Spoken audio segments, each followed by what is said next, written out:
श्री स्वामी समर्थ. नमस्कार मंडळी. कालच स्वामींचा प्रगट दिन पार पडला आणि 26 दिवसांनी म्हणजे आजपासून 26 दिवसांनी स्वामींची पुण्यतिथी आहे. आपल्या सर्वांना माहीत आहे, जेव्हा स्वामींची पुण्यतिथी असते त्यावेळी आपण सर्वजण अगदी मनोभावे सेवा करत असतो.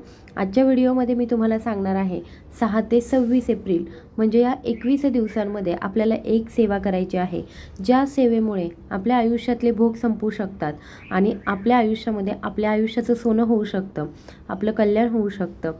तर बघा, स्वामींची पुण्यतिथी जी आहे या कालावधीमध्ये गुरुचरित्र पारायण, स्वामीचरित्र सारामृत पारायण, जप करणं म्हणजे नामस्मरण करणं या गोष्टींना विशेष महत्त्व आहे. ज्यावेळी प्रगट दिन असतो किंवा पुण्यतिथी असते किंवा दत्तजयंती असते, तर अशा कालावधीमध्ये महाराज आपल्या आजूबाजूला सूक्ष्म स्वरूपामध्ये असतात म्हणजे असतातच. आणि त्याच कारणामुळे आपण या कालावधीमध्ये जर काही सेवा केल्या तर त्या सेवांचं फळ आपल्याला अगणित असं मिळत असतं. तुम्ही जर स्वामी सेवेमध्ये नवीन असाल किंवा मग तुम्ही खूप दिवसांपासून स्वामींची सेवा करत असाल तर तुम्ही ही सेवा जी आहे ती चुकवू नका. 6 एप्रिल ते 26 एप्रिल हा जो कालावधी आहे, 21 दिवसांचा कालावधी आहे. 26 एप्रिलला महाराजांची पुण्यतिथी आहे आणि त्या निमित्ताने तुम्ही जर या सेवा कराल तर त्याचं पुण्यफळ आपल्याला खूप म्हणजे खूप जास्त प्रमाणामध्ये मिळणार आहे.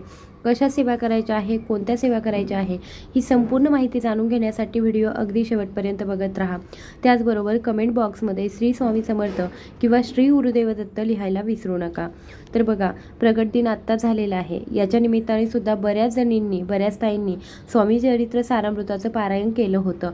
त्याच पद्धतीने आपल्याला स्वामींच्या पुण्यतिथीनिमित्त सुद्धा स्वामी चरित्र सारामृताचं पारायण करायचं आहे. 6 एप्रिल ते 26 एप्रिल जो 21 दिवसांचा कालावधी आहे, याच्यामध्ये जर तुम्ही स्वामी चरित्र सारामृताचं पारायण कराल तर ते खूप म्हणजे खूप लाभदायी ठरतं. आता हे करत असताना ते कुणी करावं, कोणत्या वेळेमध्ये करावं, कोणती वेळ पूजेसाठी योग्य आहे, ही संपूर्ण माहिती आपण बघणार आहोत. तर बघा, मासिक धर्म आला तर काय करावं, त्याचबरोबर नैवेद्यामध्ये नक्की काय अर्पण करावं किंवा मग आपण खाण्यामध्ये कोणते पथ्य पाळावेत, ही संपूर्ण माहिती तुम्हाला सांगणार आहे. सर्वात पहिलं घेऊया की खाण्यामध्ये नक्की कोणते पथ्य पाळायचे आहे. 21 दिवसांची स्वामीचरित्र सारामृताची सेवा करत असाल तर अशा वेळी तुम्हाला खाण्याचे कोणत्याही प्रकारचे पथ्य पाळायचे नाही, पण मांसाहार जो आहे तो पूर्णतः वर्ज्य ठेवायचा आहे. म्हणजे तुम्ही कोणतीही सेवा जी आहे ती करत असताना मांसाहार 21 दिवसांसाठी पूर्णतः आपल्याला बंद ठेवायचा आहे. जर तुम्हाला शक्य असेल तर संपूर्ण कुटुंबातील संपूर्ण व्यक्तींनी मांसाहार जो आहे तो बंद ठेवायचा आहे. जी महिला पारायण करत असते तर तिने मांसाहार बनवून सुद्धा देऊ नये आणि खाऊ तर अजिबात नाही. हे तर एक झालं महत्त्वाचं. त्याच्यानंतर कांदा लसूण तुम्ही खाऊ शकता. 21 दिवसांच्या सेवेमध्ये आपण कांदा लसूण खाऊ शकतो. जर तुम्हाला नसेल खायचा तर तुम्ही ते वर्ज्य करू शकता. बाकी भाजी पोळी सात्विक भोजन जे आहे ते आपण करू शकतो. एकही वेळ आपल्याला उपवास करण्याची गरज नाही. आपलं सात्विक भोजन आपण 2ही वेळचं करू शकतो. त्याचबरोबर दुसरी गोष्ट आहे ती म्हणजे या कालावधीमध्ये महाराजांना नैवेद्य काय दाखवावा. तुम्ही स्वतःसाठी जे बनवता तर त्याचाच नैवेद्य तुम्हाला दाखवायचा आहे. जर आता स्वतःसाठी बनवायला जमलं नाही किंवा मग काही कारणांमुळे काहीतरी गडबड झाली तर अशा वेळी तुम्ही काय करायचं आहे, एखादं फळ असेल जसं की ॲपल वगैरे असेल किंवा केळी वगैरे असेल तर ते महाराजांना तुम्ही नैवेद्याच्या वेळी अर्पण करू शकता. आता तुम्ही जेव्हा स्वामीचरित्र सारामृताचं पारायण करता तर त्या कालावधीमध्ये तुम्ही स्वामीचरित्र सारामृताचं पारायण नक्की कोणत्या वेळेमध्ये करावं.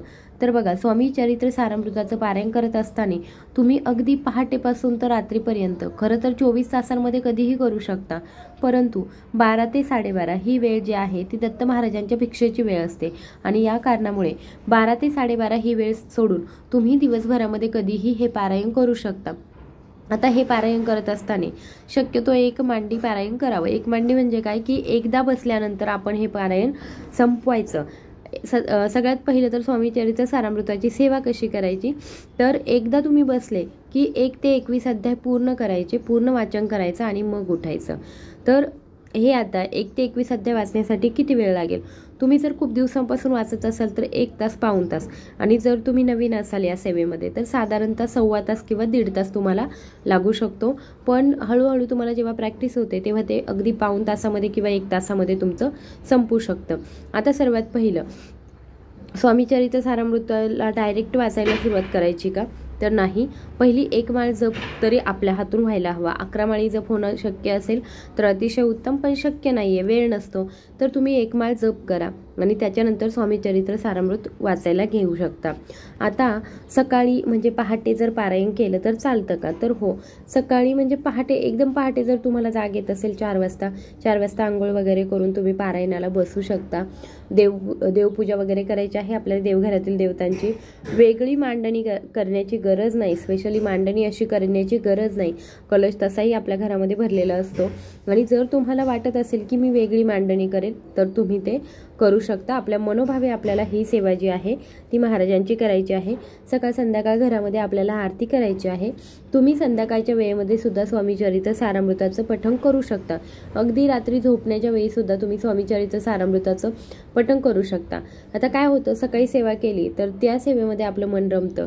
दिवसभर खूप कामं असतात, गडबड असते, त्याच्यामुळे आपली सेवा जी आहे ती कुठेतरी आपण सेवा करत असताना आपल्या मनामध्ये वेगवेगळे विचार येत असतात. तर बघा, तुम्हाला जसं शक्य होत असेल त्या पद्धतीने तुम्ही ते करू शकता. आता जर तुम्ही जेव्हा संध्याकाळच्या वेळी सेवा करायची म्हटलं तर आता तुम्ही खरंच संध्याकाळच्या वेळेमध्ये सुद्धा सेवा करू शकता, पण शक्यतो जमत असेल तर सकाळी लवकर उठून सेवा केली तर ती अतिशय उत्तम मानली जाते. आता एखाद्या वेळी आपल्याला संध्याकाळच्या वेळी म्हणजे दिवसभरामध्ये वेळच मिळाला नाही, तुम्ही कुठे बाहेर गावी गेलात, काहीतरी झालं, या कारणामुळे आपल्याला वेळच मिळाला नाही, तर संध्याकाळची सेवा केली झोपण्याच्या अगोदर तरी सुद्धा चालणार आहे. आता या कालावधीमध्ये मग आपण कुठे लग्न आहे तर तिकडे जाऊ शकत नाही का? एका दिवसामध्ये जाऊन तुम्ही रिटर्न येत असाल तर ही सेवा जी आहे ती तुम्ही करू शकता. एखाद्या दिवशीचा गॅप जो आहे तो झाला तरी सुद्धा चालेल.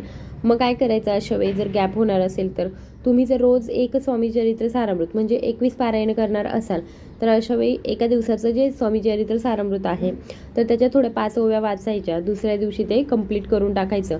अशा पद्धतीने एखादा दिवस एक्स्ट्राचा जे आहे ते तुम्ही करू शकता. आता महिलांनी मासिक धर्म आला तर काय करायचं, मासिक धर्म असेल तर मग आपण 5-6 दिवस सेवा जी आहे ती बंद ठेवायची आहे आणि तिथून पुढे पुन्हा या सेवेला सुरुवात करायची आहे. पहिले जे दिवस आहे ते पुढच्या दिवसांमध्ये आपण काउंट करून 21 दिवस जे आहे ते पूर्ण करायचे आहे. स्वामींच्या पुण्यतिथीपर्यंतच आपलं पारायण झालं पाहिजे, 21 दिवस झालं पाहिजे असं काही नाही. तुमचे जर 21 दिवस पूर्ण झाले नाही, विशेषतः महिला खूप सेवा करतात आणि मध्येच मासिक धर्म येतो, त्याच्यामुळे त्यांना 5-6 दिवस जे आहे ते सोडावं लागतं. जर असं होत असेल तर मग तुमची सेवा जी आहे ती तुम्ही पुढे जाऊ शकते. म्हणजे स्वामींची पुण्यतिथी झाल्यानंतर सुद्धा तुम्ही 2-4 दिवस जी आहे ती सेवा करू शकता. ज्यावेळी तुमचं 21 दिवसांचं पारायण होईल त्याच्यानंतर तुम्ही ह्याचं सांगता जी आहे ती करायची आहे. सांगता करण्यासाठी एखाद्या जोडप्याला तुम्ही जेवायला घरी बोलवू शकता. नसेल शक्य, फक्त महाराजांना नैवेद्य दाखवला तरी सुद्धा चालतं. त्याचबरोबर अजून कोणत्या सेवा आहेत की ज्या आपण करू शकता, तर 11 माळी जप सेवा करू शकता. या सेवेसाठी सुद्धा तुम्हाला हेच नियम आणि अटी असणार आहेत. त्याचबरोबर तारक मंत्र जे आहे 11 वेळा तारक मंत्र म्हणणं, ही सुद्धा सेवा तुम्ही करू शकता. त्याचबरोबर दत्तबावन्नीची सेवा जी आहे ती करू शकता. दत्तबावन्नीची सेवा कशी करावी, कशा पद्धतीने करावी याचा एक सेपरेट व्हिडिओ आपल्या चॅनलवरती आहे, तुम्ही तो जाऊन नक्की बघा.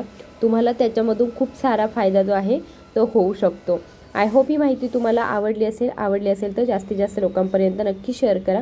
चॅनलवर नवीन असाल तर चॅनलला सबस्क्राईब करा. धन्यवाद.